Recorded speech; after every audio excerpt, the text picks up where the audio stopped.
नमस्कार दोस्तों, आप सभी लोगों का सिद्धार्था सिविल एकेडमी में स्वागत है। आज यह कक्षा जो है हिंदी की है। हिंदी में भी अगर आप टीजीटी, पीजीटी, उत्तर प्रदेश माध्यमिक सेवा चयन बोर्ड से दे रहे हैं या हायर का एग्जाम दे रहे हैं या किसी भी प्रकार का हिंदी विषय से टीजीटी, पीजीटी देने जा रहे हैं या हायर का एग्जाम देने जा रहे हैं या आप यूजीसी नेट जेआरएफ का एग्जाम देने जा रहे हैं, तो इन सभी के लिए महत्वपूर्ण कक्षा है। इस क्लास में हम खास करके प्रमुख रूप से लगातार पूछे जाने वाले कुछ महत्वपूर्ण प्रश्नों पर विचार करेंगे, जिस पर लगातार आपके एग्जाम में प्रश्न आते हैं, रिपीट क्वेश्चंस आते हैं। तो बैक ईयर के सारे प्रश्नों को और अन्य कुछ महत्वपूर्ण प्रश्नों पर हम यहाँ पर चर्चा करेंगे। केवल प्रश्न, उसके ऑप्शन और विकल्प के साथ साथ उसके उत्तर पर विचार करेंगे।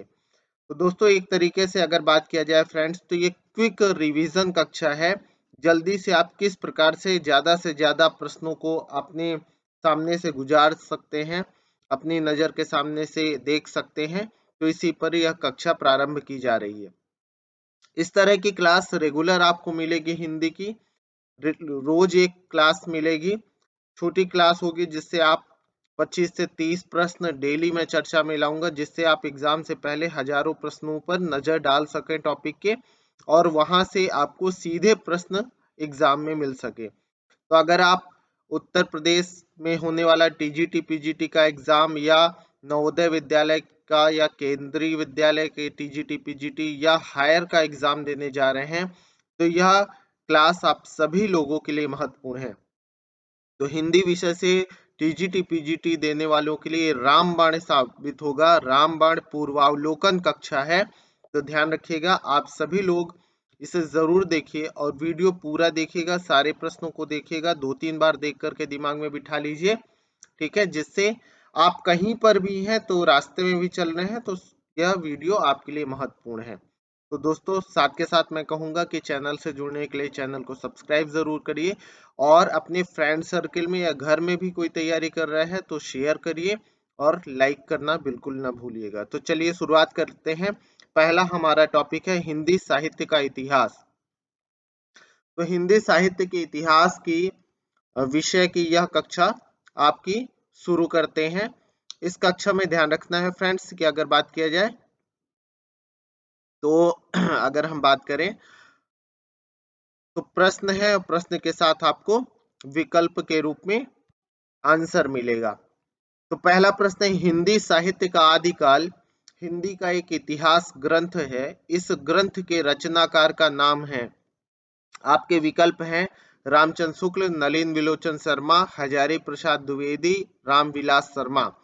तो हिंदी साहित्य का आदिकाल, इस ग्रंथ के रचनाकार हैं या लेखक हैं आपके हजारी प्रसाद द्विवेदी। तो हिंदी साहित्य का आदिकाल पुस्तक किसने लिखी है? तो आप सभी लोगों को ध्यान रखना है, हजारी प्रसाद द्विवेदी के द्वारा लिखी गई है, ठीक है। आपका अगला प्रश्न है, राजस्थानी भाषा और साहित्य पुस्तक के लेखक कौन हैं? राजस्थानी भाषा और साहित्य पुस्तक के लेखक आपके ऑप्शन है मुनिजिन विजय, मोतीलाल मेनारिया, टीकम सिंह तोमर, पंडित गौरी शंकर हीराचंद ओझा। तो राजस्थानी भाषा और साहित्य पुस्तक के लेखक हैं आपके मोतीलाल मेनारिया। कौन है? मोतीलाल मेनारिया।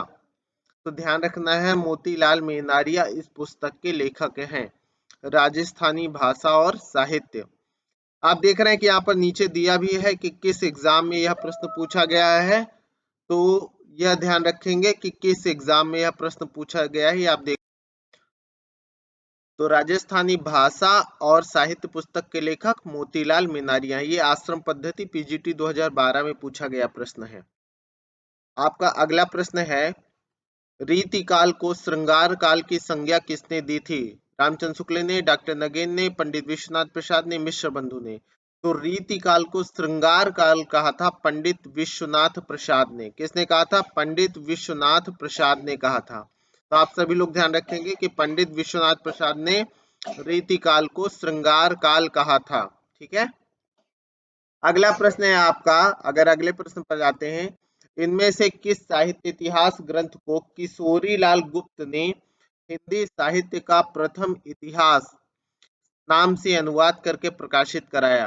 किस कौन सा साहित्य इतिहास ग्रंथ है जिसको किशोरीलाल गुप्त ने हिंदी साहित्य का प्रथम इतिहास नाम से अनुवाद करा के उसे प्रकाशित किया था? आपका ऑप्शन है इस्तवार the literature Hindustani, the sketch of Hindi literature, a history of Hindi literature, the modern vernacular literature of northern Hindustan. तो याद रखिएगा किशोरीलाल गुप्त ने हिंदी साहित्य का प्रथम इतिहास जो अनुवाद प्रकाशित किया था वो था the modern vernacular literature of northern Hindustan. कह सकते हैं the modern vernacular literature of Hindustan यह पुस्तक थी।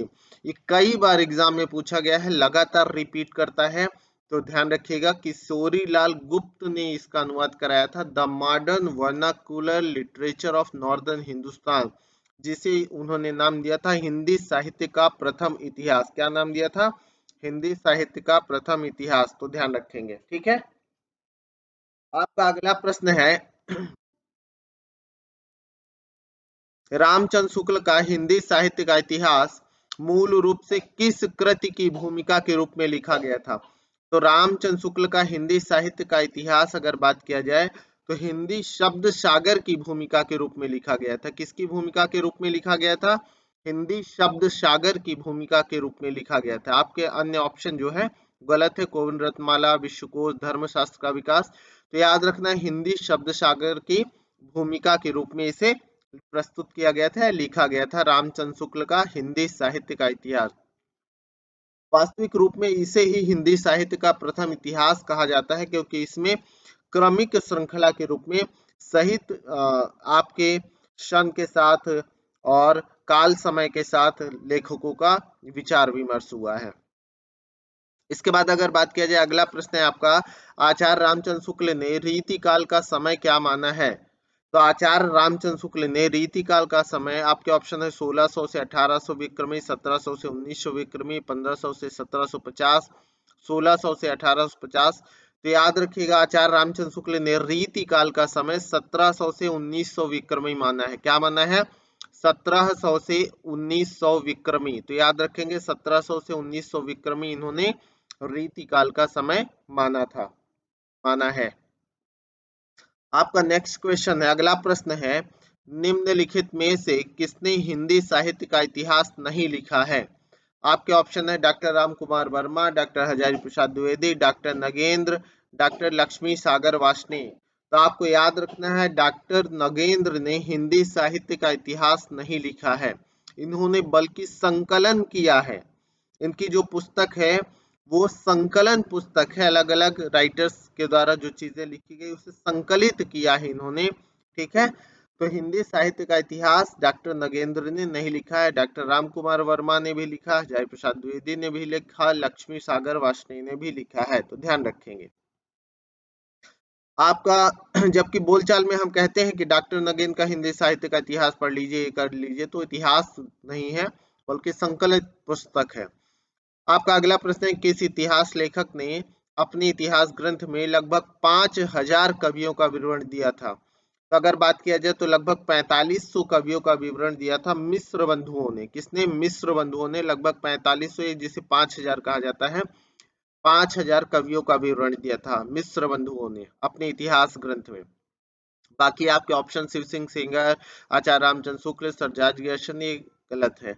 तो मिश्र बंधुओं ने लगभग 5000 कवियों का विवरण अपने इतिहास ग्रंथ में दिया। आपका अगला प्रश्न है, आचार्य रामचंद्र शुक्ल के इतिहास ग्रंथ में कालों के नामकरण का आधार क्या है?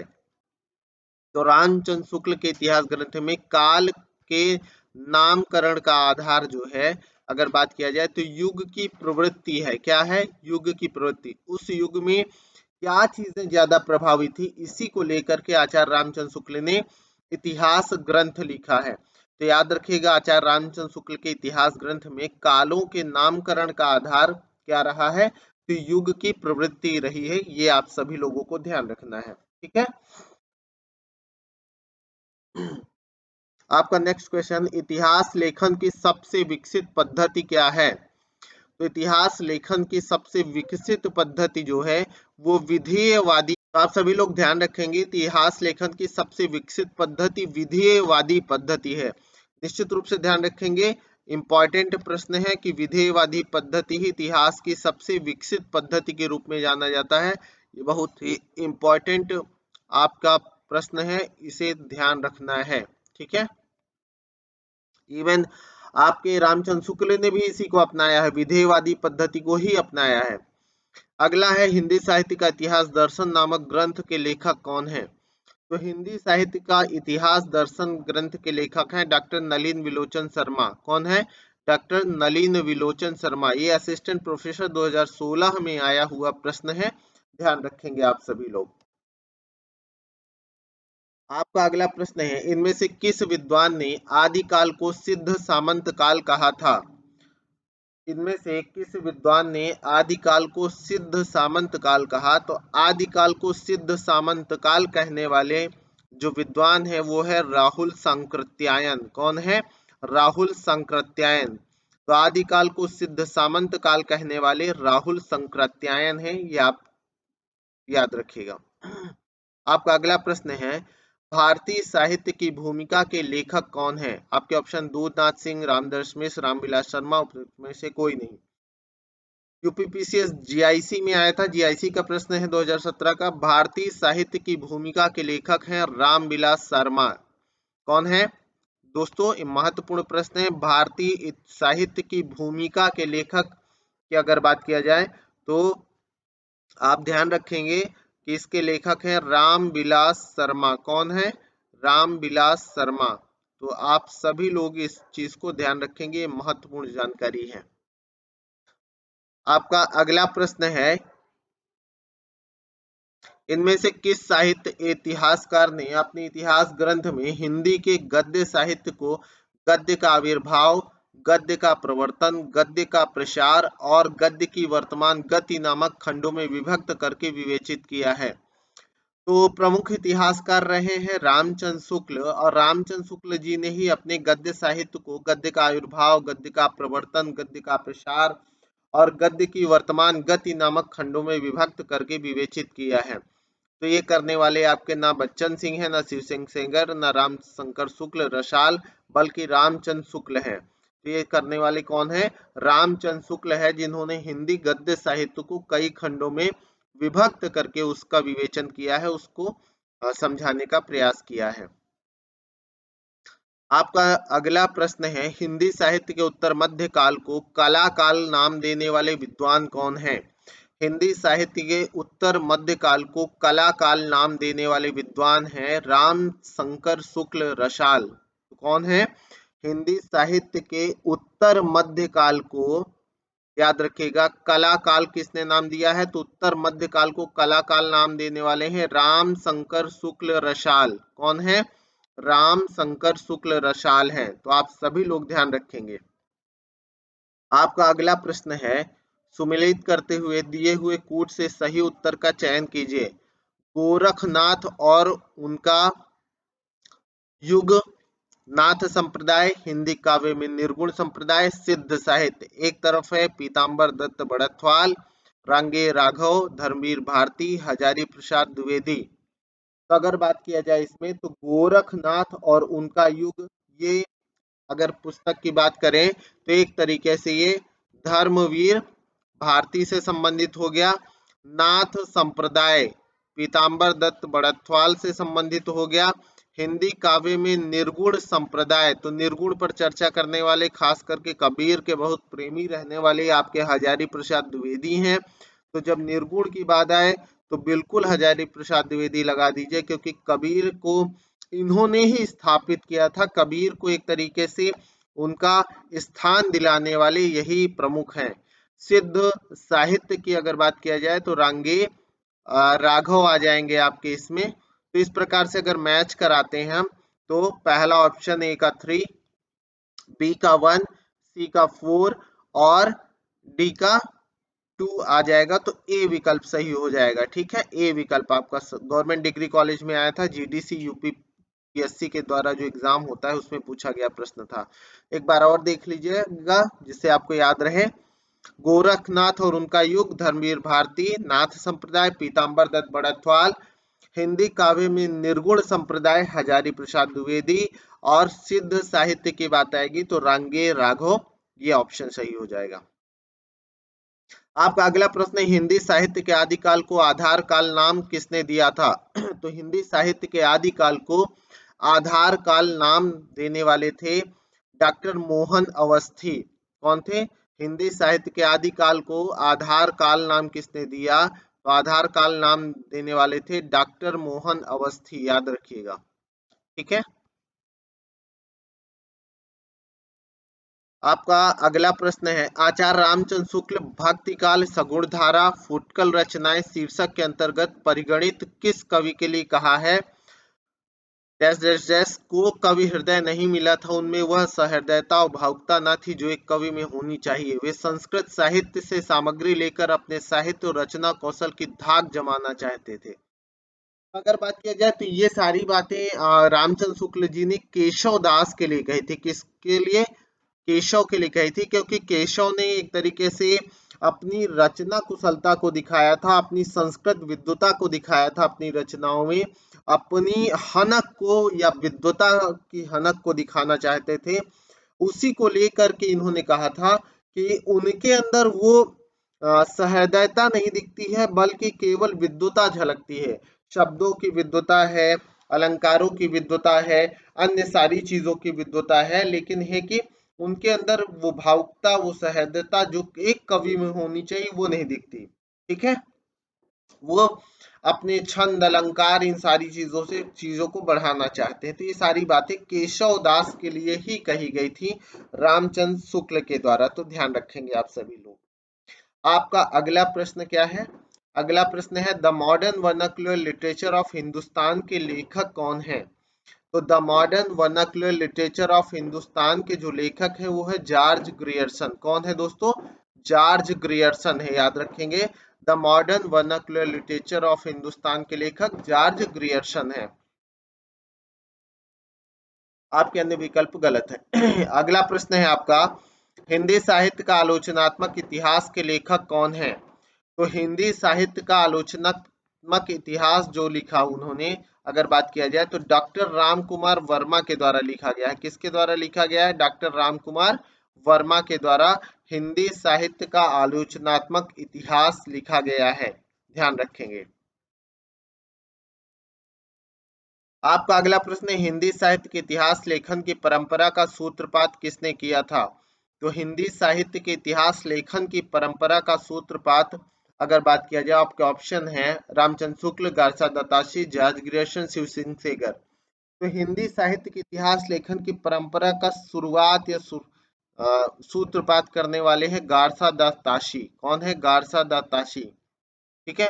इन्होंने ही the modern vernacular literature of Hindustani नामक पुस्तक लिखा, तो शायद गारसा दत्ताशी को ही यह एक तरीके से कहा जाए श्रेय जाता है, ध्यान रखिएगा। आपका अगला प्रश्न है, मिश्र बंधु विनोद के लेखक कौन है?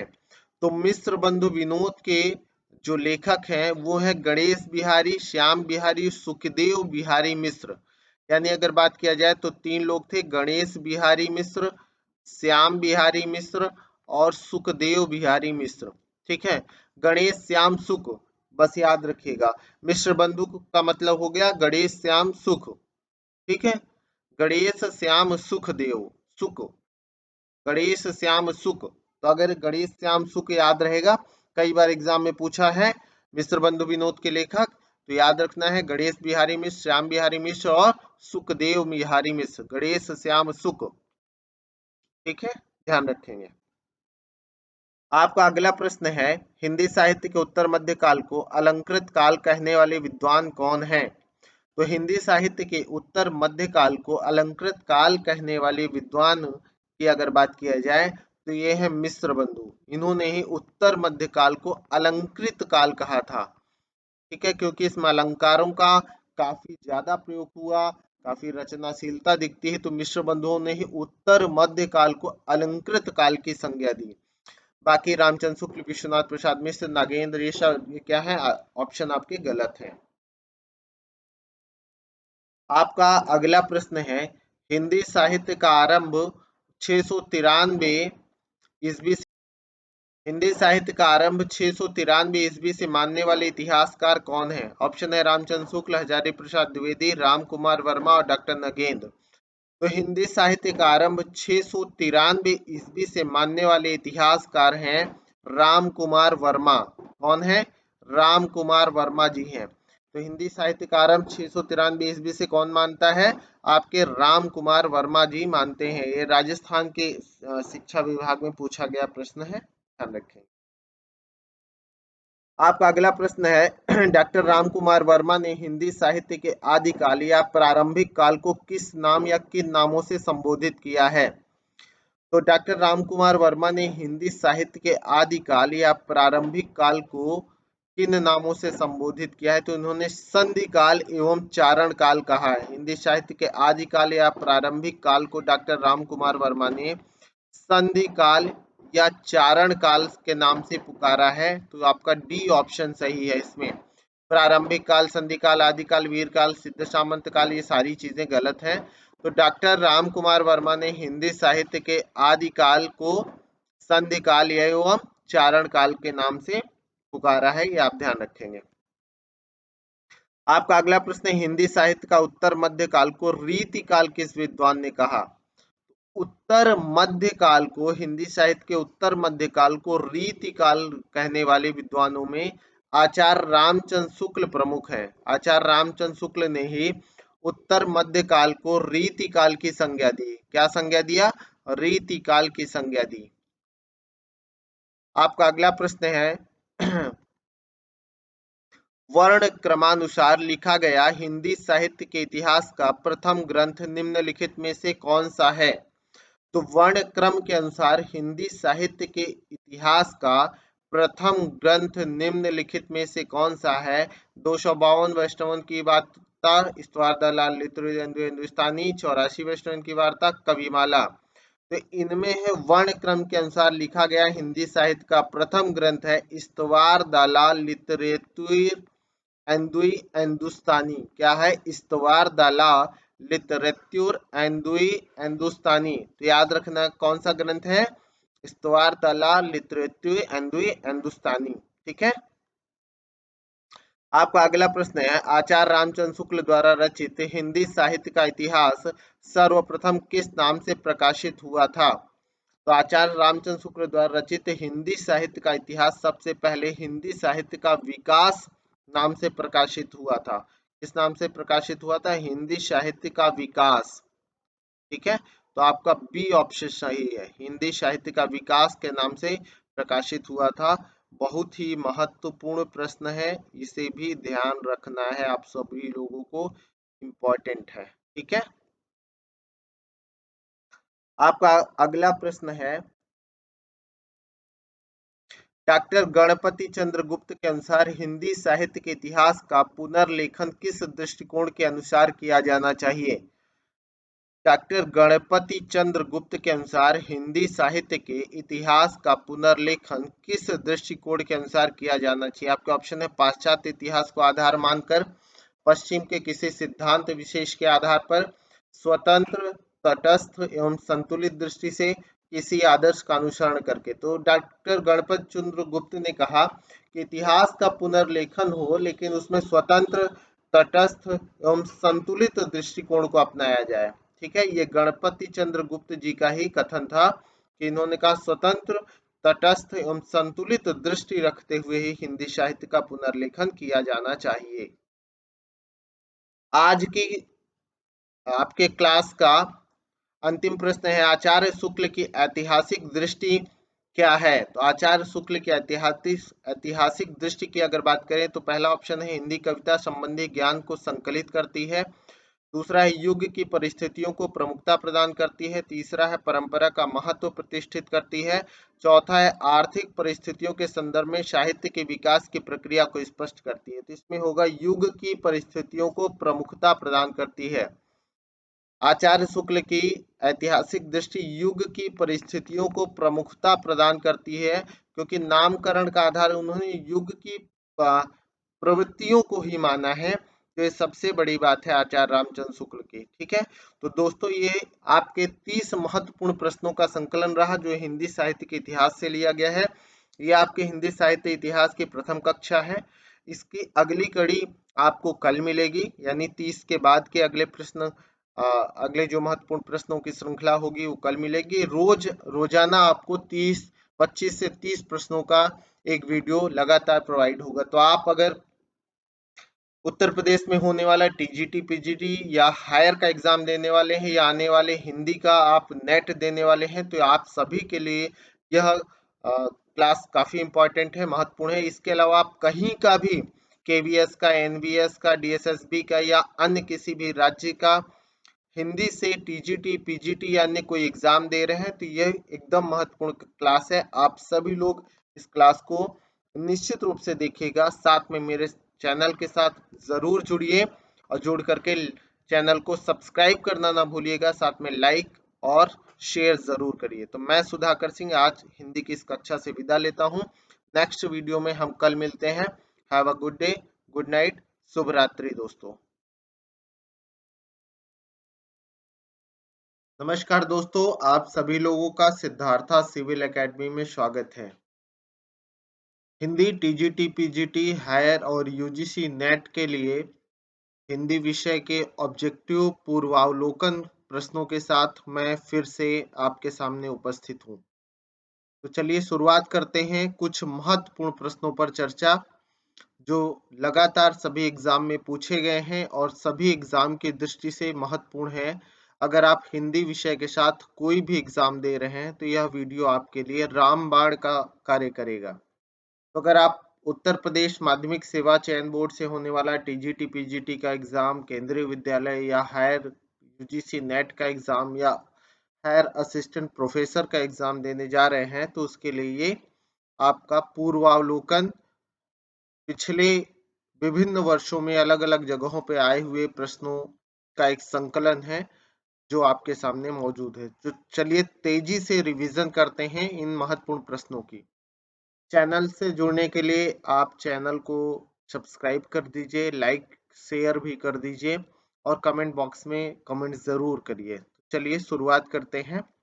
आपका आज का पहला प्रश्न है, ऐतिहासिक कालक्रम के अनुसार निम्नलिखित में से कौन सा नामकरण गलत है? रीतिकाल, मध्यकाल, आदिकाल और संक्रांति काल। तो अगर कालक्रम के अनुसार बात किया जाए तो रीतिकाल नामकरण गलत है। रीति का मतलब होता है किसी के प्रति रीझना या सारी चीजें, तो रीति काल का नामकरण उसी आधार पर रखा गया है, कालक्रम के अनुसार नहीं है। ठीक है, आपका नेक्स्ट क्वेश्चन है कि निम्नलिखित में से किस लेखक ने कालों की रचनाओं की विशेष प्रवृत्ति के अनुसार उनका नामकरण किया? तो विशेष प्रवृत्तियों के अनुसार किस रचनाओं का अगर देखा जाए कि नामकरण करने का जो आधार बनाया था वो प्रसिद्ध इतिहासकार आचार्य रामचंद्र शुक्ल जी ने किया था। किसने किया था? आचार्य रामचंद्र शुक्ल जी ने किया था। साथ में आप ध्यान रख सकते हैं कि डॉक्टर नगेंद्र ने किसी भी प्रकार का कोई आपका इतिहास ग्रंथ नहीं लिखा है बल्कि संपादन का कार्य किया है। इसका आंसर हो जाएगा आपका रामचंद्र शुक्ल। डॉक्टर नगेंद्र को भी आप याद रख सकते हैं। शिव सिंह सेंगर ने शिव सिंह सरोज की रचना की है। ये सारी चीजें ध्यान रखेंगे। ये एसएसबी में आया हुआ प्रश्न है। आपका अगला प्रश्न है, निम्नलिखित में से क्या हिंदी साहित्य इतिहास लेखन का आधार या स्रोत नहीं हो सकता है?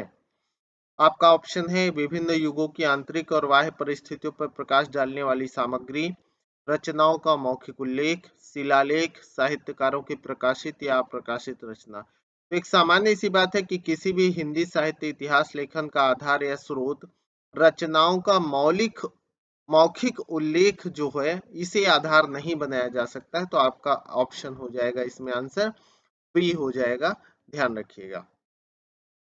आपका अगला प्रश्न है, अगर बात किया जाए निम्नलिखित में से कौन सी पुस्तक आचार्य हजारी प्रसाद द्विवेदी की नहीं है?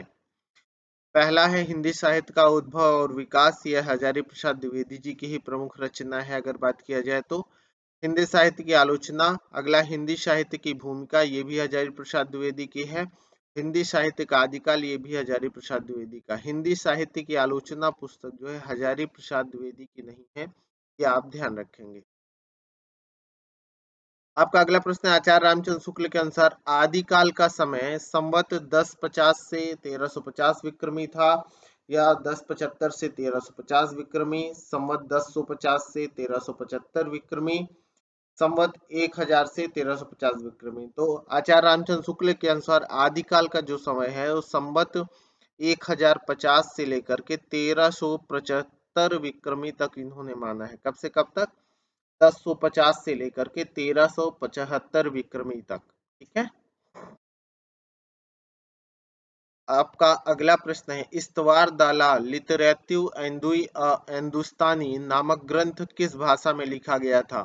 तो ये फ्रेंच भाषा का प्रसिद्ध पुस्तक है। इस्तवार दलाल लिटरेटिव हिंदुस्तानी किस भाषा का है? फ्रेंच भाषा में लिखा गया है। ठीक है, ध्यान रखेंगे। आपका अगला प्रश्न है, सूची 1 में अंकित नामों को सूची 2 में अंकित साहित्य इतिहासकारों के साथ सुमेलित कीजिए। ठीक है, तो सूची 1 को सूची 2 के साथ सुमेलित करना है, और इसमें अगर बात किया जाए तो ये आपका विकल्प है। ठीक है, पहला है सिद्ध सामंत काल, चारण काल, प्रारंभिक काल, आदिकाल। तो देखिए इसमें है क्या कि एक तरफ जो है शुरुआत का नामकरण किया गया है कि किसने किस प्रकार का नामकरण दिया है। दूसरी तरफ अगर बात किया जाए तो आपका सूची दिया गया है जिसमें प्रसिद्ध विद्वान है, इतिहासकार है हजारी प्रसाद द्विवेदी, मिश्र बंधु, जॉर्ज ग्रियर्सन, राहुल सांकृत्यायन, विश्वनाथ प्रसाद। और आपके ऑप्शन में अगर बात किया जाए तो आपका ऑप्शन है, पहला है 1 का 4, 2 का 5, ये ऑप्शन है। एक बार आप नजर डाल सकते हैं। तो नजर डालने के पहले बस दिमाग में बिठाइए कि क्या क्या चीजें होंगी, उस आधार पर बात करते हैं। यहाँ पर देखा जाए तो सिद्ध सामंत काल की बात किया जाए तो राहुल सांकृत्यायन जी ने सिद्ध सामंत काल नामकरण किया था। ठीक है, और चारण काल की अगर बात किया जाए तो आप ऑप्शन पे जा सकते हैं कि चारण काल किसने नाम दिया था। तो जॉर्ज ग्रियर्सन ने चारण काल नाम दिया था। सी ऑप्शन आपका सही है। तीसरे का 2, 4 का 1, अगर प्रारंभिक काल, तो प्रारंभिक काल हजारी प्रसाद द्विवेदी ने कहा था।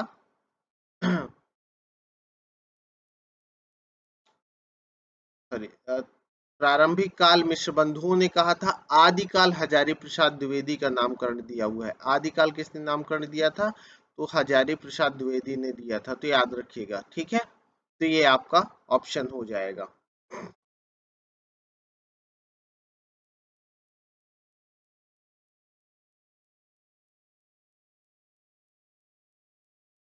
आपका अगला प्रश्न है, हिंदी के प्रारंभिक काल को आदिकाल नाम देने वाले कौन है? हिंदी के प्रारंभिक काल को आदिकाल नाम किसने दिया था?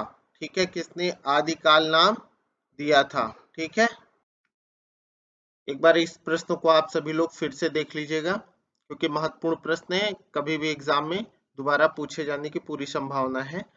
तो याद रखना है कि सिद्ध सामंत काल की अगर बात किया जाए तो सिद्ध सामंत काल जो नाम दिया था, सिद्ध सामंत काल नाम देने का श्रेय जाता है राहुल सांकृत्यायन जी को। किसको? दिमाग में बिठाइए, सिद्ध सामंत काल, राहुल सांकृत्यायन। दूसरा है चारण काल। तो अगर चारण काल की बात करते हैं तो चारण काल जॉर्ज ग्रियर्सन ने नामकरण किया था। किसने किया था? जॉर्ज ग्रियर्सन ने नामकरण किया था। प्रारंभिक काल की बात किया जाए तो प्रारंभिक काल आपके मिश्र बंधुओं ने दिया था। किसने? मिश्र बंधुओं ने दिया था। और आदिकाल की अगर बात करते हैं तो आदिकाल हजारी प्रसाद द्विवेदी के द्वारा दिया नामकरण है। तो इस आधार पर ये चीजें सूचीबद्ध हो जाती हैं। इसी आधार पे आप ऑप्शन पे जाके आंसर देख सकते हैं।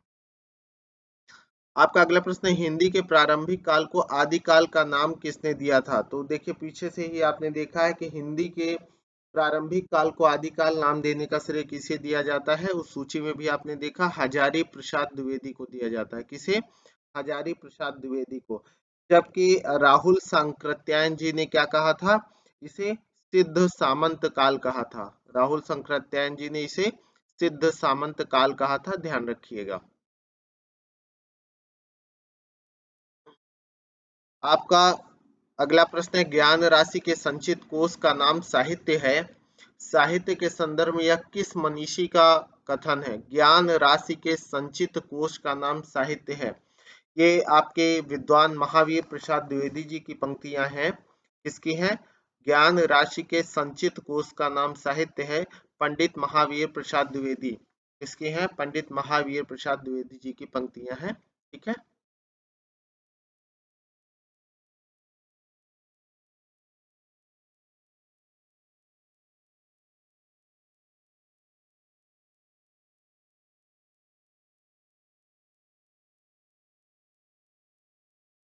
अगला प्रश्न है आपका, हिंदी साहित्य के इतिहास का काल विभाजन करने वाले प्रथम इतिहासकार किसे माना जाता है?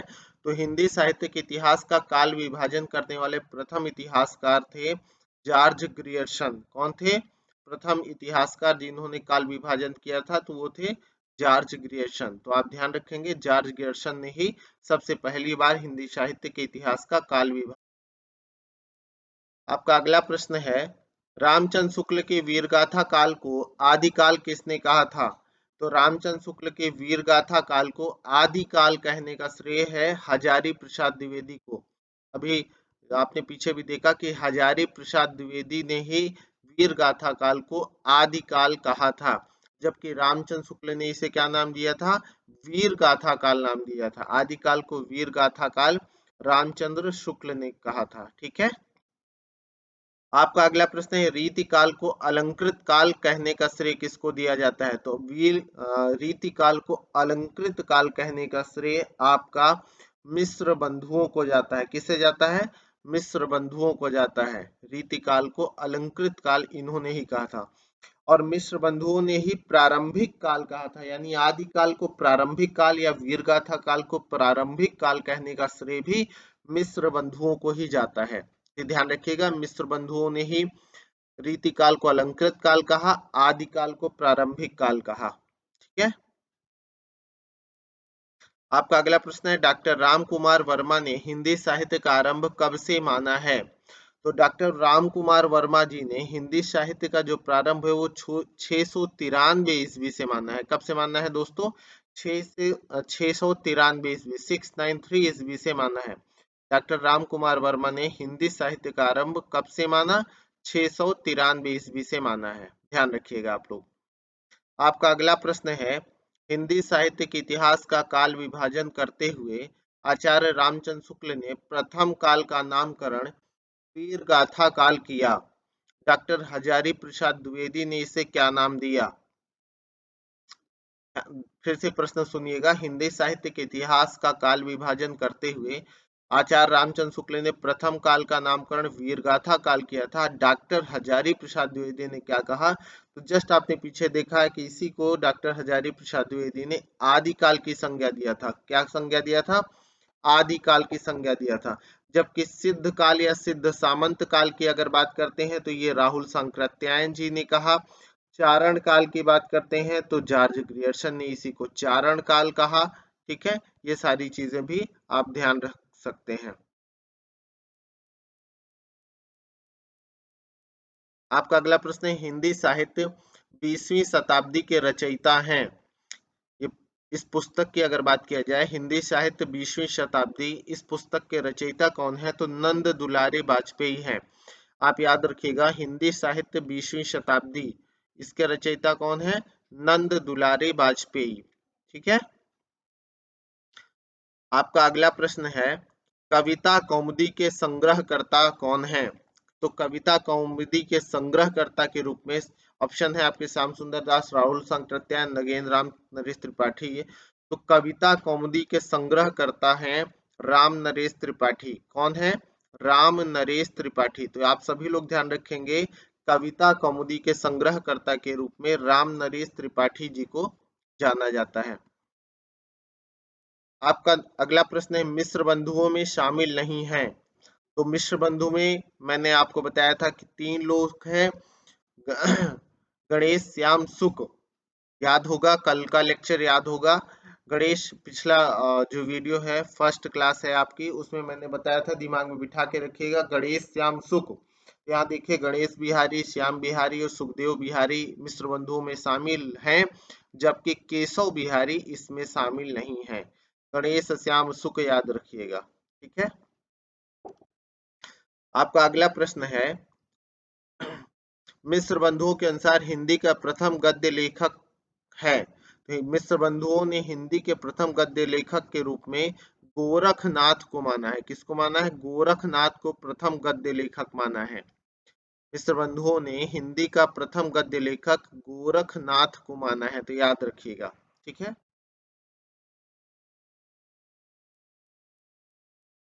आपका अगला प्रश्न है, हिंदी साहित्य के इतिहास ग्रंथ की रचना निम्नलिखित में से सबसे पहले किसने की? जॉर्ज ग्रियर्सन ने, शिव सिंह सेंगर ने, मिश्र बंधु, रामचंद्र शुक्ल। तो हिंदी साहित्य के इतिहास ग्रंथ की रचना करने का सबसे पहला श्रेय सबसे पहले किसने की? तो शिव सिंह सेंगर ने की। बाकी अलग अलग फ्रेंच भाषा में, अन्य भाषाओं में लिखा गया, लेकिन सबसे पहली बार इतिहास ग्रंथ के रूप में शिव सिंह सेंगर ने ही सही प्रयास किया। किसने किया?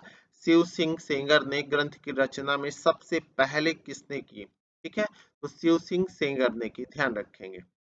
इसके बाद मिश्र बंधुओं ने मिश्र बंधु विनोद लिखा, अन्य चीजें रही। आपके रामचंद्र शुक्ल का हिंदी साहित्य का इतिहास आया, ये अन्य कई सारी पुस्तकें आई। अगला प्रश्न है आपका, भारतीय संस्कृत के मूल उपादानों का ऐतिहासिक विकास प्रस्तुत करने वाला प्रसिद्ध ग्रंथ संस्कृति के 4 अध्याय किसने लिखा है? तो भारतीय संस्कृत के मूल उपादानों का ऐतिहासिक विकास प्रस्तुत करने वाला जो प्रसिद्ध ग्रंथ है संस्कृति के 4 अध्याय, बहुत महत्वपूर्ण पुस्तक है, ध्यान रखिएगा। इसको लिखने का श्रेय है रामधारी सिंह दिनकर को। तो संस्कृति के 4 अध्याय पुस्तक किसने लिखी है? रामधारी सिंह दिनकर ने लिखी है, ठीक है। दिमाग में अभी तुरंत बिठा लीजिएगा, संस्कृति के 4 अध्याय, रामधारी सिंह दिनकर। शिव सिंह सरोज का रचना काल क्या है? तो शिव सिंह सरोज का जो रचना काल है वो है 1833 ईस्वी। क्या है? 1833 ईस्वी, ध्यान रखिएगा। तो शिव सिंह सरोज का रचना काल 1833 ईस्वी को माना गया है। आपका अगला प्रश्न है, निम्नलिखित में से किस रचनाकार ने अपना लेखन गद्य तक ही सीमित रखा? रामविलास शर्मा, रामचंद्र शुक्ल, डॉक्टर नगेंद्र, ये सारी चीजें। तो याद रखिएगा, गद्य तक सीमित रखने वाले रचनाकार हैं अपने आप को मुंशी प्रेमचंद, जिन्हें शताब्दी का महानायक या महालेखक कहा जाता है। क्या कहा जाता है? शताब्दी का सर्वोत्कृष्ट लेखक का। इन्होंने कहानियां लिखी, उपन्यास लिखे, ठीक है। तो मुंशी प्रेमचंद्र जी की कहानियां और उपन्यास सबसे ज्यादा प्रसिद्ध हैं। गोदान जैसी रचना, सर्वोत्कृष्ट रचना इन्होंने की, जो आज एक लंबे 1936 की रचना है और आज भी वो प्रभावशाली है, आज भी अपनी छाप छोड़ती है समाज में, उससे आज भी उसकी प्रासंगिकता बनी हुई है। मुंशी प्रेमचंद की जो कहानियां हैं, लगभग 300 कहानियां इन्होंने मानसरोवर के रूप में जिसका संकलन हुआ, तो अगर देखा जाए तो वो कहानियां आज भी पूरी तरीके से बहुत प्रासंगिक हैं और समाज के अनुकूल हैं। तो रचनाकार के रूप में जिसमें ईदगाह है, ठीक है, ईदगाह जैसी कहानियां इन्होंने लिखी, अन्य बहुत सारी ठाकुर का कुआं, बूढ़ी काकी, ये सारी कहानियां इनकी ही हैं, ठीक है। ध्यान रखिएगा, मुंशी प्रेमचंद गद्यकार थे। आपका अगला प्रश्न है, अपभ्रंश को पुरानी हिंदी का सर्वप्रथम किसने कहा? अपभ्रंश को पुरानी हिंदी सबसे पहले किसने कहा था? तो चंद्रधर्म शर्मा गुलेरी हैं जिन्होंने अपभ्रंश को पुरानी हिंदी कहा था। चंद्रधर शर्मा गुलेरी, इनकी काफी प्रसिद्ध एक कहानी है, उसने कहा था। उसने कहा था, बहुत प्रसिद्ध इनका चर्चित कहानी है, उसने कहा था। चंद्रधर शर्मा गुलेरी, इन्होंने अपभ्रंश को पुरानी हिंदी कहा। क्या कहा? अपभ्रंश को पुरानी हिंदी की संज्ञा दी, ठीक है। अगला है रामचंद्र शुक्ल ने हिंदी साहित्य का आरंभ कब से माना है? तो रामचंद्र शुक्ल ने हिंदी साहित्य का आरंभ 1050 से संवत 1050 से 1050 से माना है। कब से माना है? 1050 से। ठीक है, तो याद रखिएगा रामचंद्र शुक्ल ने हिंदी साहित्य का आरंभ कब से माना? 1050 से माना है, संवत 1050 1050 से।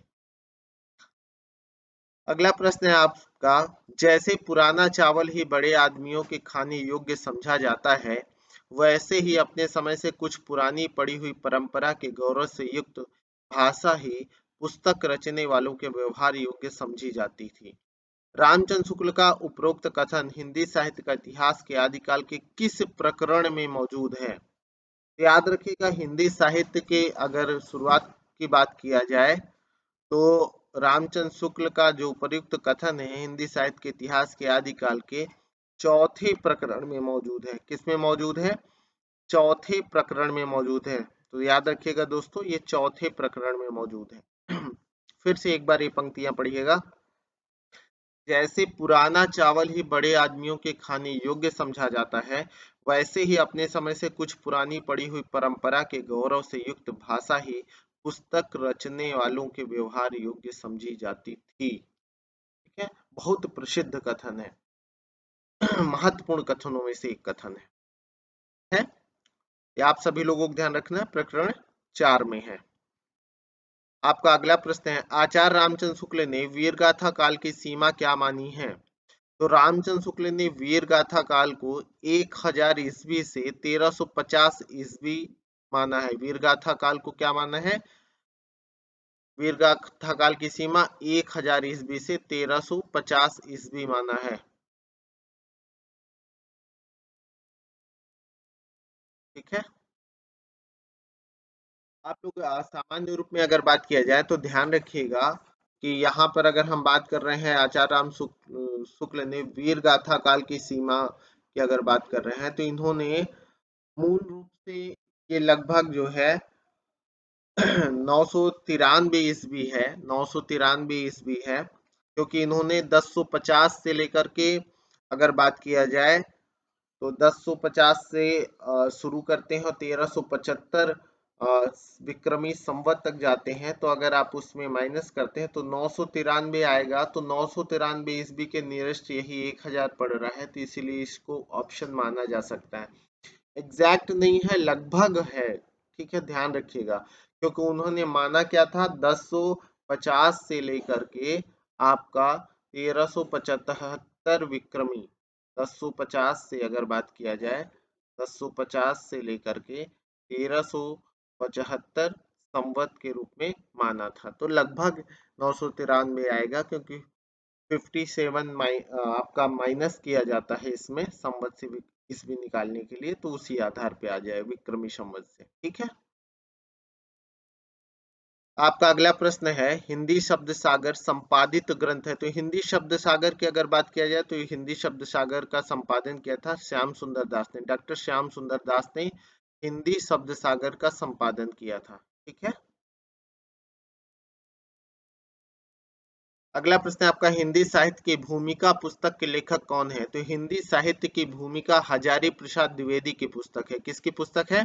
हजारी प्रसाद द्विवेदी की। बहुत महत्वपूर्ण पुस्तक है, याद रखिएगा हिंदी साहित्य की भूमिका हजारी प्रसाद द्विवेदी की पुस्तक है। ठीक है दोस्तों, आपका आज का अगला प्रश्न है, इस्तवार दला लितरेतु हिंदुस्तानी की रचना किसने किया? तो गारसा द ताशी ने किया। इस्तवार द ला लितरेतु हिंदुस्तानी की रचना का श्रेय किसे जाता है? गारसा द तासी को जाता है। ठीक है, तो फ्रेंड्स मित्रों आज का यह सेक्शन रहा हिंदी का, जो आपके आने वाले यूपी के टीजीटी पीजीटी केवीएस एनवीएस या हायर और साथ के साथ यूजीसी नेट आदि के लिए पूर्वावलोकन के रूप में मैंने आपके सामने रखा, जो आपका रिवीजन क्लास के रूप में है।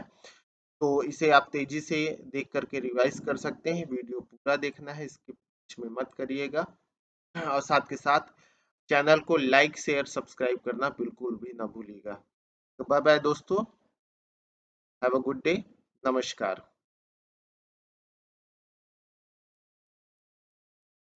नमस्कार दोस्तों, आप सभी लोगों का सिद्धार्था सिविल एकेडमी में स्वागत है। हिंदी की इस कक्षा में, हिंदी के पूर्वावलोकन की इस कक्षा में आप सभी लोगों का वेलकम है। तो चलिए शुरुआत करते हैं आज हिंदी के पूर्वावलोकन के अगले महत्वपूर्ण 50 प्रश्न। ठीक है, नेक्स्ट 50 क्वेश्चंस पर आते हैं और उनकी शुरुआत करते हैं।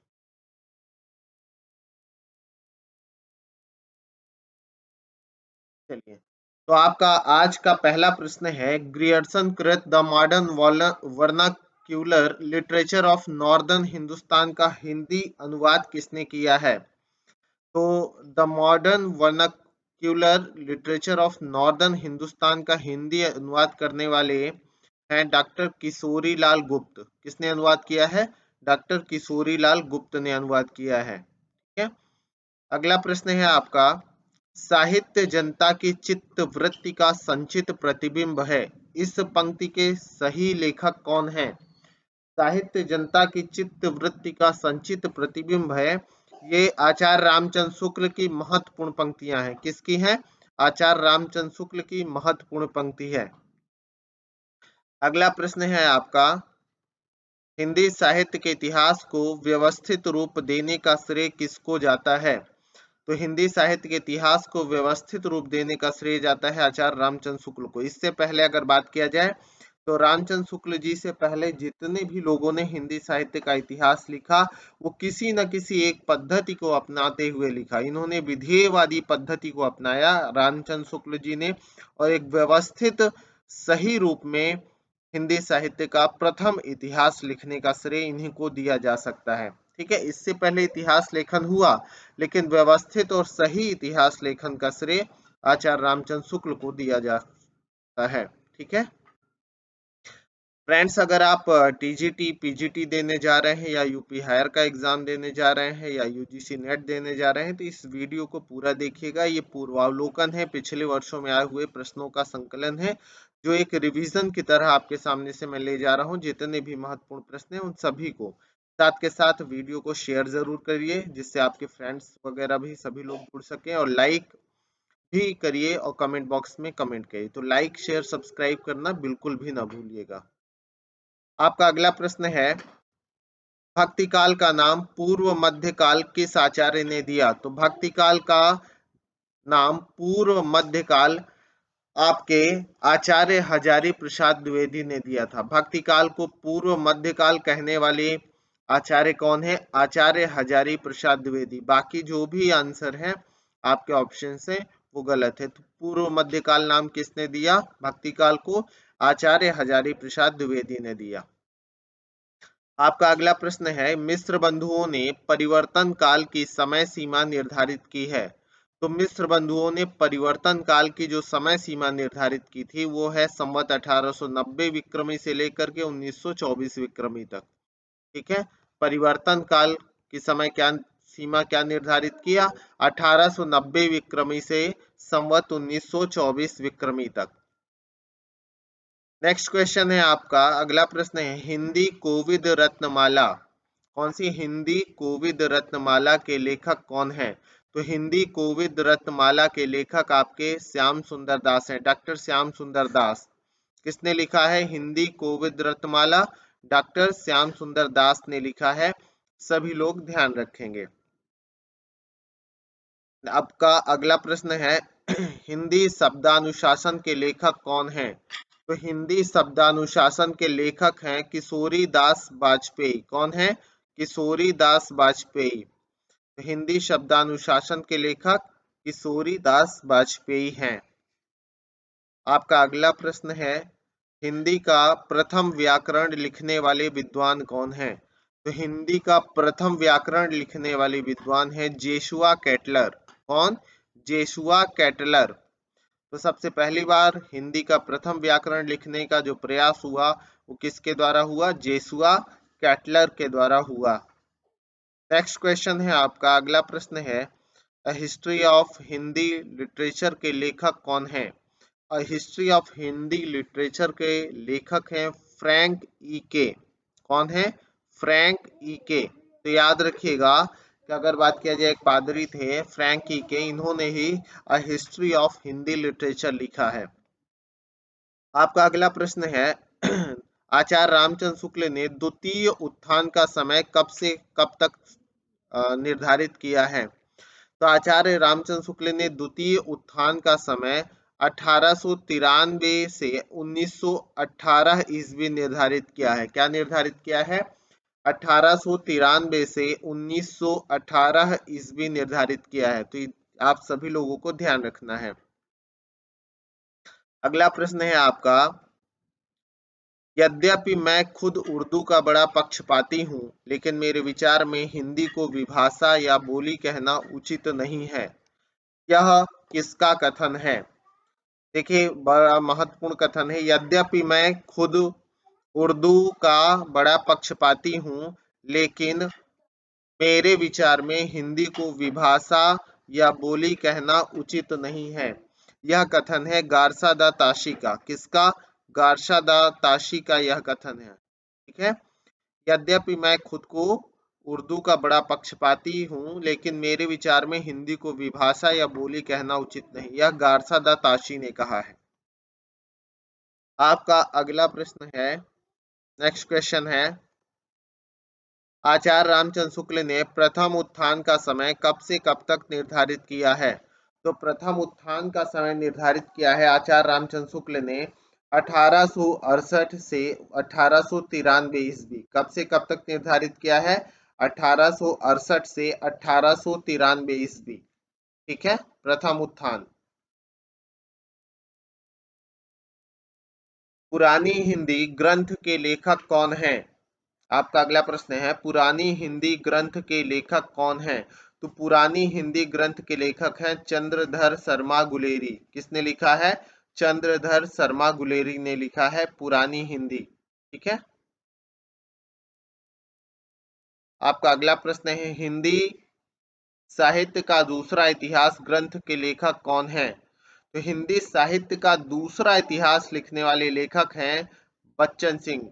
किसने लिखा हिंदी साहित्य का दूसरा इतिहास?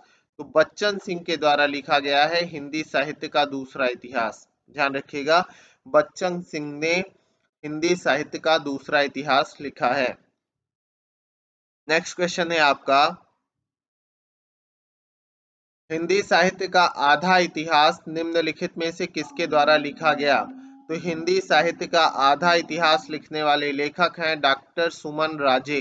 किसने लिखा है हिंदी साहित्य का आधा इतिहास? तो याद रखिएगा, आपके डॉक्टर सुमन राजे ने लिखा है। दूसरा इतिहास लिखा है बच्चन सिंह ने, आधा इतिहास लिखा है सुमन राजे ने। आधा इतिहास किसने लिखा है? सुमन राजे ने लिखा है। ठीक है, तो आप ध्यान रखेंगे।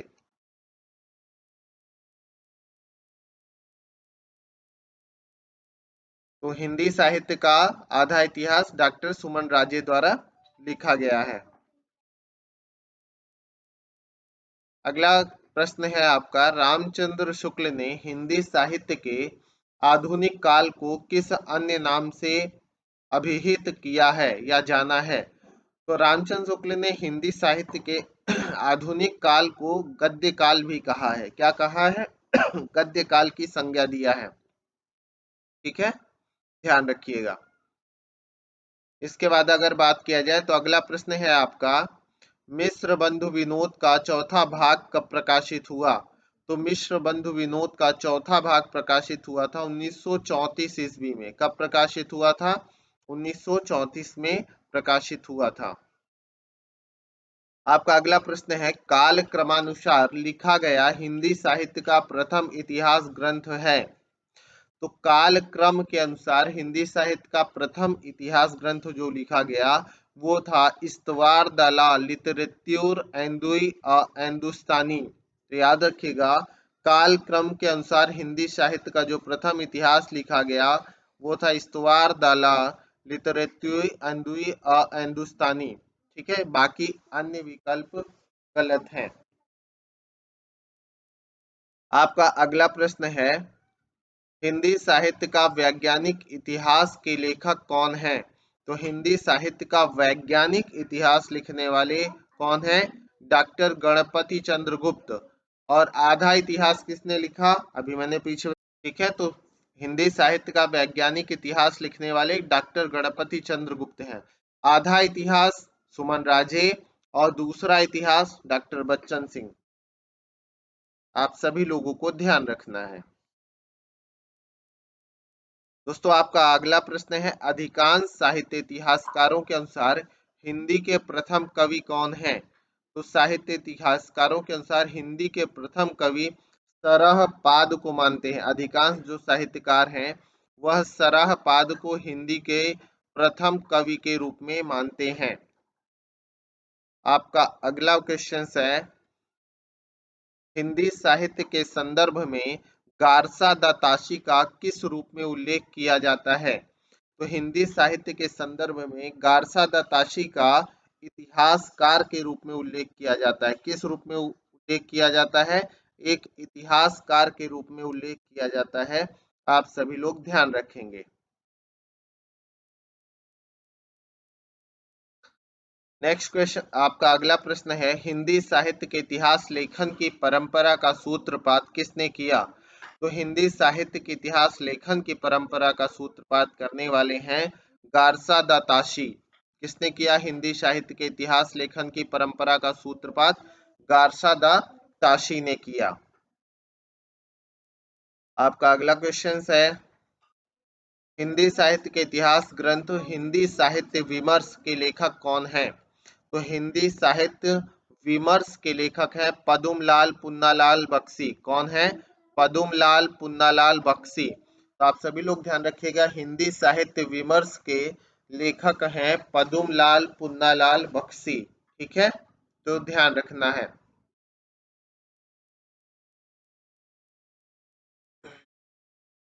नेक्स्ट क्वेश्चन है आपका, हिंदी नवरत्न के लेखक कौन है? तो हिंदी नवरत्न के लेखक हैं मिश्र बंधु। कौन है? हिंदी नवरत्न के लेखक हैं मिश्र बंधु। ध्यान रखिएगा, कौन है हिंदी नवरत्न के लेखक? मिश्र बंधु हैं। मिश्र बंधुओं में अगर बात किया जाए तो कौन कौन आता है? श्याम श्याम बिहारी, तो आपको बताया था श्याम बिहारी मिश्र, सुखदेव बिहारी मिश्र। ठीक है, तो ये सारे क्या आते हैं आपके मिश्र बंधुओं में आते हैं। तो हिंदी नवरत्न के लेखक कौन है? मिश्र बंधु हैं, ध्यान रखिएगा। अगला प्रश्न है, आचार्य रामचंद्र शुक्ल ने हिंदी साहित्य का इतिहास के आधुनिक गद्य साहित्य परंपरा का प्रवर्तन के अंतर्गत प्रथम उत्थान की कालावधि क्या निर्धारित की है? तो अभी जस्ट पीछे आया था, आपको याद होगा कि आधुनिक गद्य साहित्य परंपरा का प्रवर्तन के अंतर्गत प्रथम उत्थान की कालावधि उन्होंने 1925 से 1950 विक्रमी निर्धारित की है। कब से कब तक? 1925 से 1950 विक्रमी। आपका अगला क्वेश्चन है, अगला प्रश्न है, साहित्य का इतिहास दर्शन किसने लिखा है? तो साहित्य का इतिहास दर्शन लिखने वाले हैं नलिन विलोचन शर्मा। किसने लिखा है? साहित्य का इतिहास दर्शन नलिन विलोचन शर्मा ने लिखा है। ठीक है, अगला प्रश्न है, रीतिकाल का समय क्या था? तो रीतिकाल का समय अगर बात किया जाए तो 1700 से 1900 विक्रमी संवत माना जाता है। कब तक माना जाता है? 1700 से 1900 विक्रमी संवत तक माना जाता है। ठीक है, अगला प्रश्न है, हिंदी के प्रारंभिक काल को वीर गाथा काल का नाम किसने दिया? तो हिंदी के प्रारंभिक काल को वीर गाथा काल का नाम देने वाले हैं आचार्य रामचंद्र शुक्ल। इन्होंने वीरता परक रचनाओं की बहुलता को देखते हुए प्रारंभिक काल को आदि काल ना कह करके वीर गाथा काल कहा, क्योंकि वहां पर वीरता परक रचनाओं की बहुलता है, इसलिए इन्होंने वीर गाथा काल कहा। रचना प्रवृत्ति के आधार पर उसका नामकरण की इन्होंने क्या किया? वीर गाथा काल किया। इन्होंने जो इतिहास लिखा रामचंद्र शुक्ल जी ने, उसमें इन्होंने विधेयवादी पद्धति को अपनाया है। किस पद्धति को अपनाया है? विधेयवादी पद्धति को। अगला प्रश्न है, आदिकाल को प्रारंभिक काल नाम किसने दिया? तो आदिकाल को प्रारंभिक काल नाम देने वाले हैं मिश्र बंधु। किसने? मिश्र बंधु। और आदिकाल किसने कहा था? हजारी प्रसाद द्विवेदी ने कहा था। तो मिश्र बंधु ने प्रारंभिक काल नाम दिया। अगला प्रश्न है आपका, आदिकाल को बीजवपन काल या बीजोपन काल नाम किसने दिया? तो आदिकाल को बीजवपन काल कहने वाले आचार्य महावीर प्रसाद द्विवेदी हैं। किसने नाम दिया?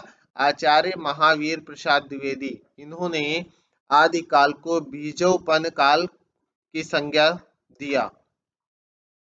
आपका अगला प्रश्न है, रीतिकाल को अलंकृत काल नाम किसने दिया?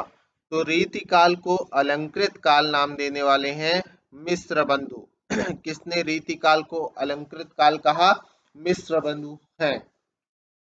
ठीक है, तो याद रखिएगा, रीतिकाल को अलंकृत काल मिश्र बंधुओं ने नाम दिया था।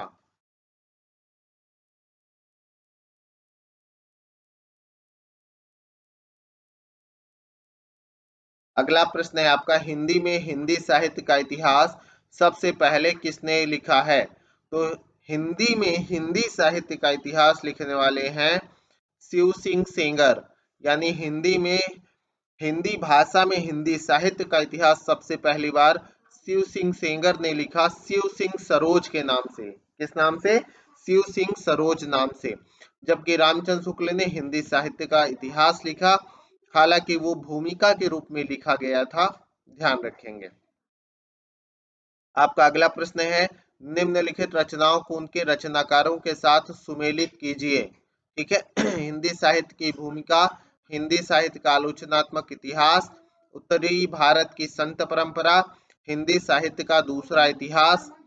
परशुराम, इधर सूची में परशुराम चतुर्वेदी, हजारी प्रसाद द्विवेदी, बच्चन सिंह, राम कुमार वर्मा, लक्ष्मी सागर वार्ष्णेय, ये सब है। ये आपके ऑप्शन है। ये नेट पेपर 2015 में आया हुआ दिसंबर का प्रश्न है। ठीक है, तब देखिए, पहली बात तो अभी जैसे ही मैंने बताया कि दूसरा इतिहास किसने लिखा है, तो आप सभी लोग ध्यान रखेंगे कि अगर दूसरा इतिहास की बात किया जाए तो सीधे आपको बच्चन सिंह लगाना है। हिंदी साहित्य का दूसरा इतिहास किसने लिखा? बच्चन सिंह ने लिखा है। अब पहला है हिंदी साहित्य की भूमिका। तो हिंदी साहित्य की भूमिका के नाम से पुस्तक लिखने वाले हैं आपके हजारी प्रसाद द्विवेदी। किसने लिखा? हजारी प्रसाद द्विवेदी ने लिखा है। ठीक है, अब आगे आता है कि हिंदी साहित्य का आलोचनात्मक इतिहास। तो हिंदी साहित्य का आलोचनात्मक इतिहास लिखने वाले हैं डॉक्टर राम कुमार वर्मा। किसने लिखा? डॉक्टर राम कुमार वर्मा ने हिंदी साहित्य का आलोचनात्मक इतिहास लिखा।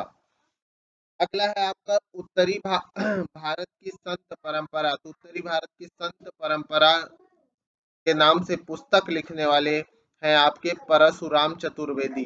ठीक है, तो इस आधार पे आप मिलाएंगे तो आपका ऑप्शन बी सही हो जाएगा। तो कुल मिलाकर के आपको याद रखना है कि हिंदी साहित्य का दूसरा इतिहास बच्चन सिंह, हिंदी साहित्य की भूमिका हजारी प्रसाद द्विवेदी, हिंदी साहित्य का आलोचनात्मक इतिहास डॉक्टर राम कुमार वर्मा, और अगर बात किया जाए तो आपका उत्तरी भारत की संत परंपरा की अगर बात किया जाए तो उत्तरी भारत की संत परंपरा अगर बात करें तो किसने लिखा है? परशुराम चतुर्वेदी ने लिखा है। ठीक है, तो दोस्तों याद रखेंगे। अगले प्रश्न पर आते हैं। आपका अगला प्रश्न देखते हैं कि अगला प्रश्न क्या है। ठीक है, आप अगले प्रश्न पर आते हैं।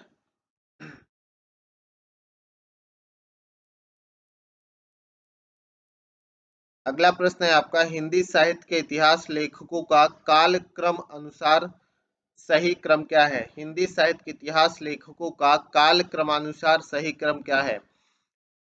लेखक कौन कौन से देख लेते हैं। हजारी प्रसाद द्विवेदी, मिश्र बंधु, रामचंद्र शुक्ल, राम कुमार वर्मा। तो अगर बात किया जाए तो आप ध्यान से देखिएगा, इन सभी लोगों का काल क्रम के अनुसार समय देख की अगर बात किया जाए तो इसमें आप देखेंगे, सबसे पहले अगर बात किया जाए तो मिश्र बंधु सबसे पुराने। इन सारे ऑप्शन में मिश्र बंधुओं ने मिश्र बंधु विनोद लिखा है। ठीक है, श्याम सुख, ठीक है, श्याम बिहारी, सुखदेव बिहारी मिश्र, ये सारे लोग थे मिश्र बंधुओं में, 3 लोग थे। इसके अलावा इसके बाद रामचंद्र शुक्ल आते हैं। रामचंद्र शुक्ल ने साहित्य का इतिहास लिखा। इसके बाद राम कुमार वर्मा आते हैं और लास्ट में हजारी प्रसाद लास्ट में आपके हजारी प्रसाद द्विवेदी आते हैं। तो इस प्रकार से ये क्रम सही हो जाएगा, क्योंकि हजारी प्रसाद द्विवेदी ने ही सबसे लास्ट में आपके बिहारी सॉरी कबीर जी को स्थान दिया, कबीर को वरीयता इन्होंने प्रदान किया था। आपका अगला प्रश्न है, पुरानी हिंदी नामकरण किसने दिया? तो पुरानी हिंदी नामकरण दिया था चंद्रधर शर्मा गुलेरी ने। किसने दिया था? चंद्रधर शर्मा गुलेरी ने दिया था। आपका अगला प्रश्न है, इन साहित्य इतिहास ग्रंथों को उनके लेखकों के साथ सुमेलित कीजिए। हिंदी साहित्य का नया इतिहास, हिंदी साहित्य का वैज्ञानिक इतिहास, हिंदी साहित्य का आलोचनात्मक इतिहास, हिंदी साहित्य और संवेदना हिंदी साहित्य और संवेदना का विकास। ये आपके ऑप्शन है। ठीक है, इन ऑप्शन के आधार पे आपको करना है। तो सबसे पहले देखिए, हिंदी साहित्य का नया इतिहास किसने लिखा है? तो हिंदी साहित्य का नया इतिहास लिखने वाले आपके बच्चन सिंह हैं। कौन है? बच्चन सिंह।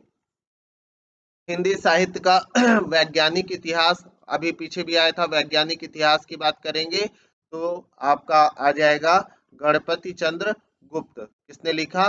गणपति चंद्र गुप्त ने। हिंदी साहित्य और संवेदना के विकास की बात करेंगे तो राम स्वरूप चतुर्वेदी। कौन आ जाएगा? राम स्वरूप चतुर्वेदी। और हिंदी साहित्य का आलोचनात्मक इतिहास की जब बात करेंगे कि हिंदी साहित्य का आलोचनात्मक इतिहास किसने लिखा, तो आलोचना में डॉक्टर राम कुमार वर्मा आगे हैं। ठीक है, तो हिंदी साहित्य का नया इतिहास लिखने वाले कौन हैं? आपके डॉक्टर बच्चन सिंह। इसके अलावा हिंदी साहित्य का वैज्ञानिक इतिहास गणपत चंद्रगुप्त, हिंदी साहित्य का आलोचनात्मक इतिहास राम कुमार वर्मा, हिंदी साहित्य और संवेदना का विकास अगर बात किया जाए तो राम स्वरूप चतुर्वेदी। ठीक है, तो इस हिसाब से पुस्तकों का क्रम हो जाएगा जो आप ध्यान रखेंगे। अगला प्रश्न है, आचार्य शुक्ल के अनुसार हिंदी साहित्य का आविर्भाव कब से माना जा सकता है? तो आचार्य रामचंद्र शुक्ल के अनुसार हिंदी साहित्य का आविर्भाव माना जाता है प्राकृत की अंतिम अपभ्रंश अवस्था से। कब से? प्राकृत की अंतिम अपभ्रंश अवस्था से माना जाता है। अगला प्रश्न है आपका, इनमें से किसी इनमें से काशी नागरी प्रचारणी सभा के संस्थापकों में कौन नहीं थे?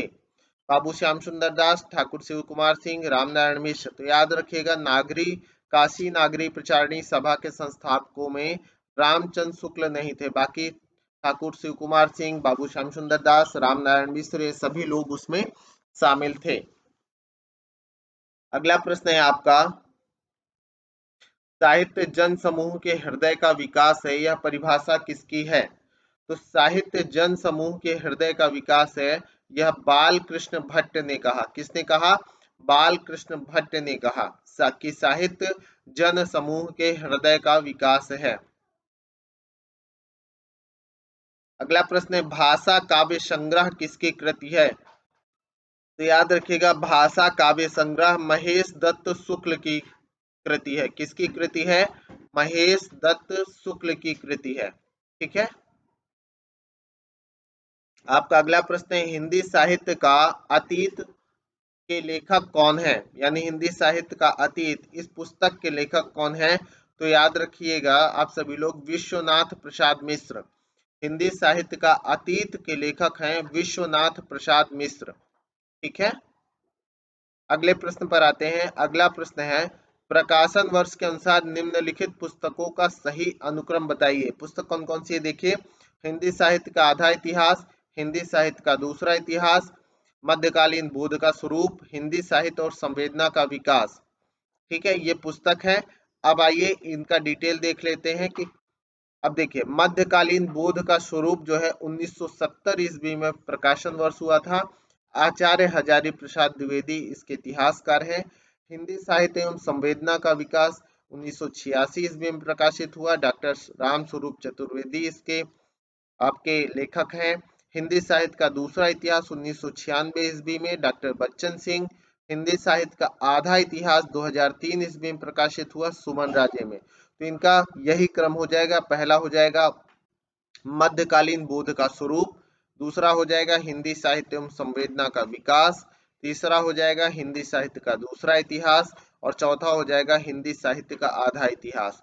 इस आधार पर जब हम जाएंगे, इनके लेखक भी याद रखिएगा, एग्जाम में पूछा जा सकता है। तो आपका ऑप्शन सबसे पहले मध्यकालीन बुद्ध का स्वरूप हो गया, फिर हिंदी साहित्य का संवेदना का विकास, हिंदी साहित्य का दूसरा इतिहास और हिंदी साहित्य का आधा इतिहास। तो ये ऑप्शन हो जाएगा आपका, बी ऑप्शन हो जाएगा। ठीक है, ध्यान रखिएगा। अगले प्रश्न पर आते हैं। अगला प्रश्न है आपका, किस लेखक के इतिहास ग्रंथ में सबसे पहली बार हिंदी साहित्य का काल विभाजन मिलता है? तो सबसे पहली बार इतिहास ग्रंथ में सबसे पहली बार साहित्य का काल विभाजन जॉर्ज ग्रियर्सन ने किया। किसने किया? जॉर्ज ग्रियर्सन ने किया। ध्यान रखना है सभी को। अगला प्रश्न है आपका, इनमें से वह कौन सी रचना है जिसे मूल रूप से हिंदी शब्द सागर की भूमिका के रूप में लिखा गया था, किंतु बाद में उसे स्वतंत्र ग्रंथ भी बना दिया गया? तो मैंने अभी आपको बताया कि रामचंद्र शुक्ल जी का जो इतिहास है वो एक भूमिका के रूप में लिखा गया था, और वो किसकी भूमिका के रूप में लिखा गया था? आपके हिंदी शब्द सागर की भूमिका के रूप में लिखा गया था। तो रामचंद्र शुक्ल जी ने कोई स्वतंत्र इतिहास नहीं लिखा था, बल्कि हिंदी शब्द सागर की भूमिका के रूप में उसे लिखा था, जो आगे चल करके इतिहास का रूप लेता है। तो इसमें सीधे से ऑप्शन आ जाएगा, रामचंद्र शुक्ल कृत हिंदी साहित्य का इतिहास। ये किसकी भूमिका के रूप में लिखा गया था? हिंदी शब्द सागर, नागरी प्रचारणी सभा के हिंदी शब्द सागर की भूमिका के रूप में लिखा गया था। ठीक है दोस्तों। अगला प्रश्न है आपका, हिंदी साहित्य के प्रथम काल को वीर काल किसने कहा? तो हिंदी साहित्य के प्रथम काल को वीर काल कहने वाले हैं विश्वनाथ प्रसाद मिश्र। कौन है? विश्वनाथ प्रसाद मिश्र हैं।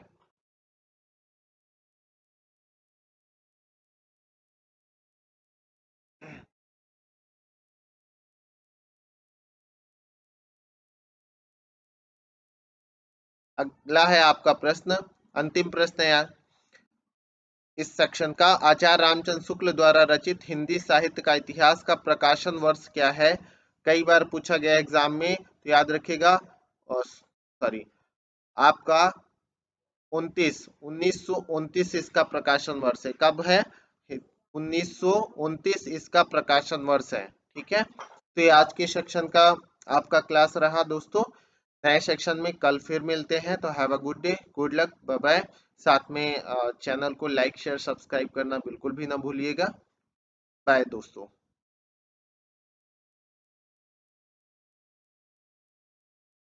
नमस्कार दोस्तों, आप सभी लोगों का एससीए में वेलकम है। हिंदी की महत्वपूर्ण कक्षा के कुछ महत्वपूर्ण प्रश्नों के साथ मैं फिर से आपके सामने मौजूद हूँ। चलिए आने वाले आपके टीजीटी, पीजीटी, हायर आदि के एग्जाम्स के लिए कुछ महत्वपूर्ण प्रश्नों पर देखते हैं, जो पिछले वर्षों में आए हुए कुछ महत्वपूर्ण प्रश्न हैं। एक नजर डाल लेते हैं। तो सबसे पहला प्रश्न है आपका कि अमीर खुसरो का पूरा नाम क्या है? तो अमीर खुसरो का पूरा नाम है आपका अब्बुल हसन यमीनुद्दीन खुसरो। क्या नाम है? याद रखिएगा, अबुल हसन यमीनुद्दीन खुसरो अमीर खुसरो का पूरा नाम है। तो इसका अगर देखेंगे तो डी ऑप्शन आपका क्या है? सही है। ठीक है, अगला प्रश्न है आपका, हिंदी भाषा का उद्गम और विकास, हिंदी भाषा का उद्गम और विकास के लेखक कौन हैं?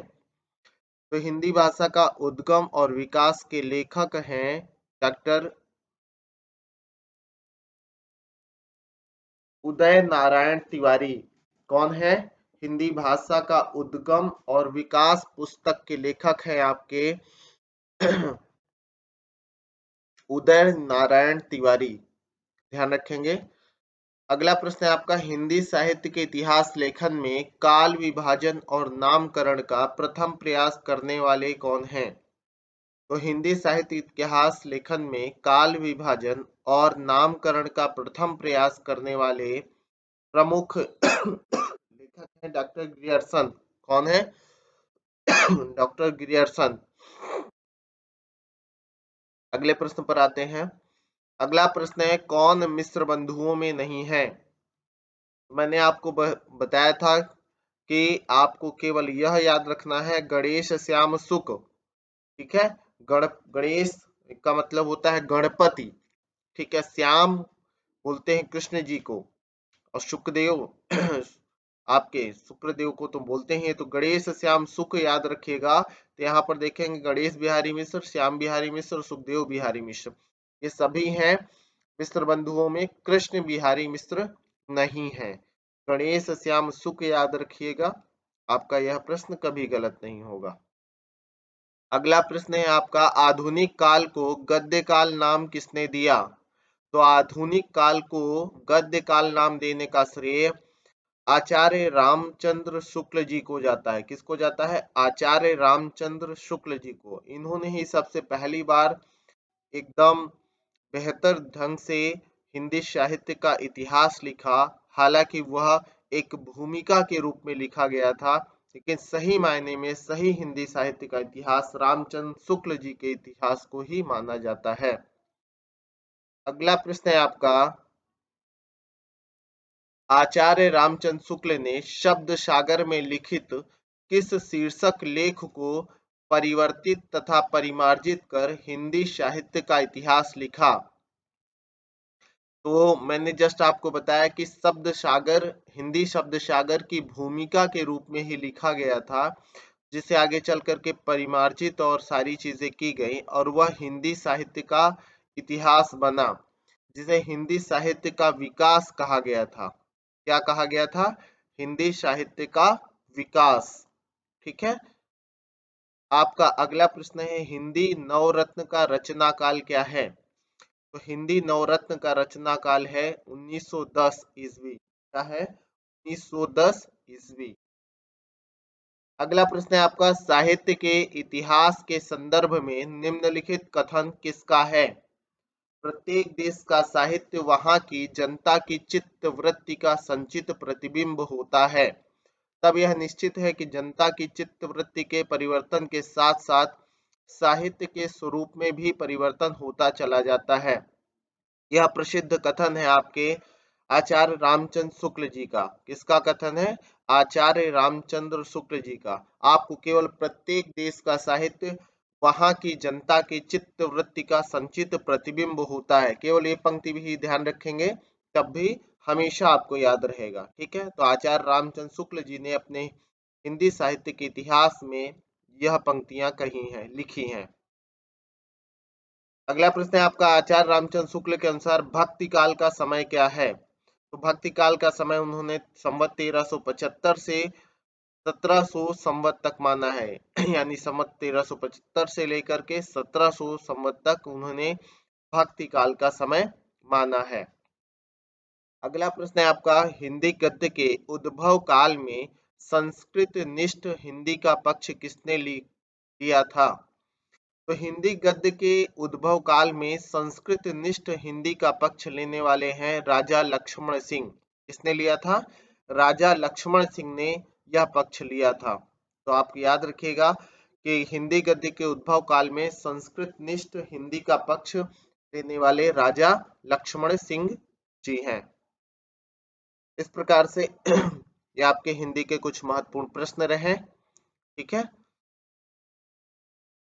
तो चैनल से जुड़ने के लिए आप सभी लोगों को बहुत बहुत धन्यवाद। साथ में मैं चाहूंगा कि आप सभी लोग वीडियो को लाइक शेयर सब्सक्राइब जरूर करिए, चैनल को सब्सक्राइब करिए, कमेंट बॉक्स में कमेंट करिए और वीडियो से कंटिन्यू जुड़े रहिए। तो have a good day, good luck दोस्तों।